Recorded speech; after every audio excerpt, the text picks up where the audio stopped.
Hi, my name's Tom Blumberg. I'm on the board of directors of NewVines International, and today we have with us our president and CEO of NewVines International, Virgil Hughes. How you doing, Virgil? Hi, Tom. Welcome, I'm good, thanks. welcome back from Africa. Thank you. It's a good trip. Virgil just came back from Africa, and he had an opportunity to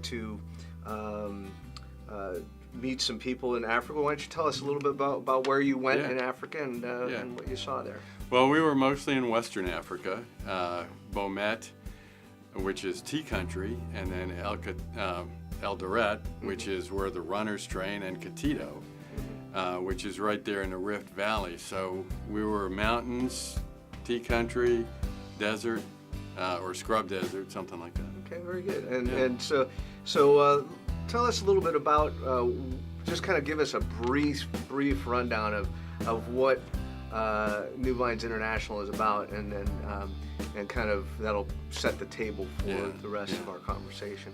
Well, our goal really is to help transform lives by providing. It's a ministry, and we're providing people with business tools to help get out of poverty. Mm-hmm.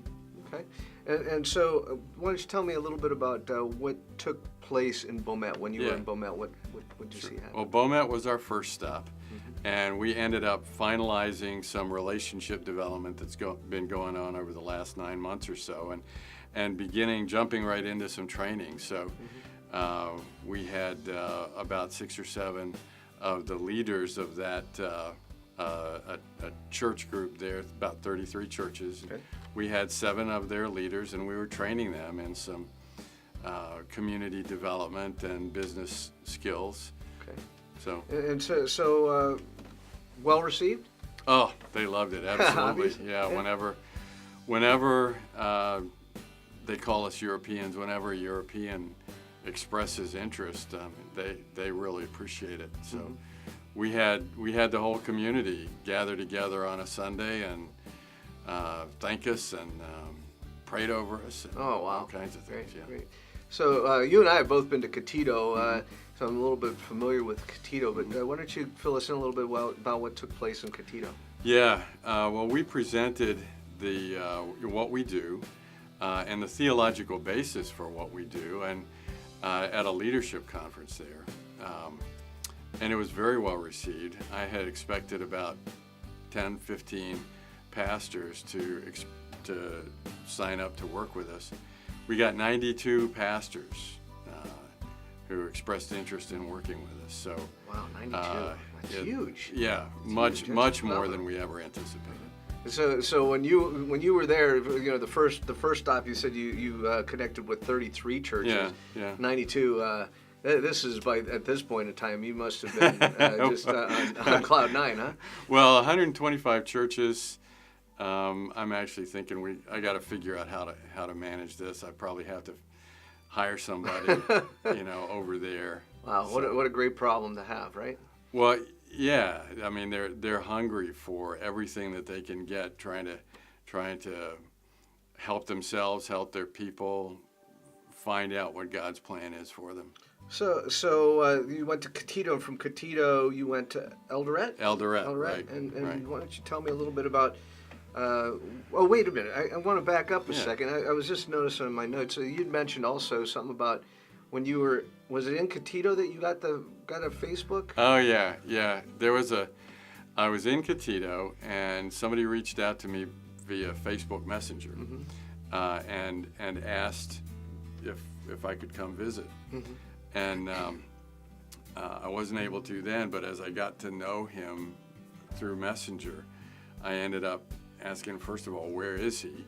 Turns out he's right near, sort of halfway between Katito and Bomet. And then I asked, well, how'd you hear about us? And well, let me, before you tell me that, give us a little bit of distance idea between the three communities So Bomet and Katito are about 3.5 hours apart, and then Cassis, where this other guy's located, would be about 2 hours from each. So it kind of forms a triangle. Okay. So it's quite a distance right apart for him to hear word of mouth. So how did he? Oh yeah. Well, how he heard about us was pretty remarkable.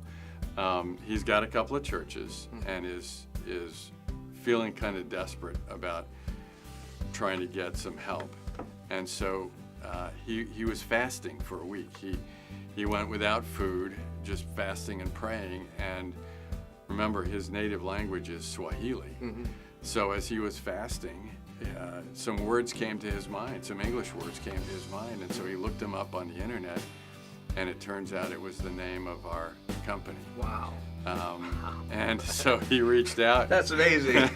So God just gave him these 3 English words, and he didn't know what they were. So that's phenomenal. That's just God works in such amazing ways. I've got to ask you. The last one was Eldoret. Yeah. And so you were building relationships in Eldoret. Tell me a little bit about what took place in Eldoret.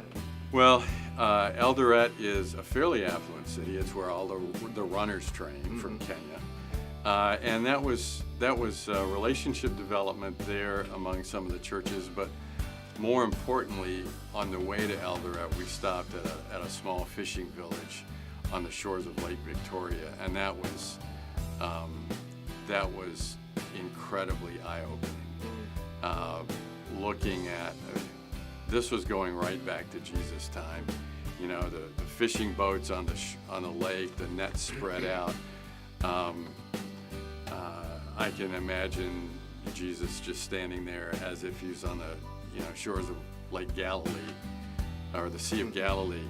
But then you find out some of the effects of poverty, even things that pretty devastating, huh?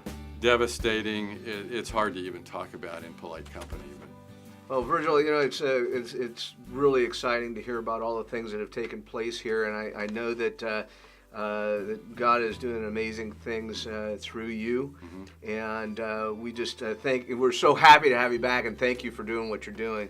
Welcome back to the USA. Good to be back.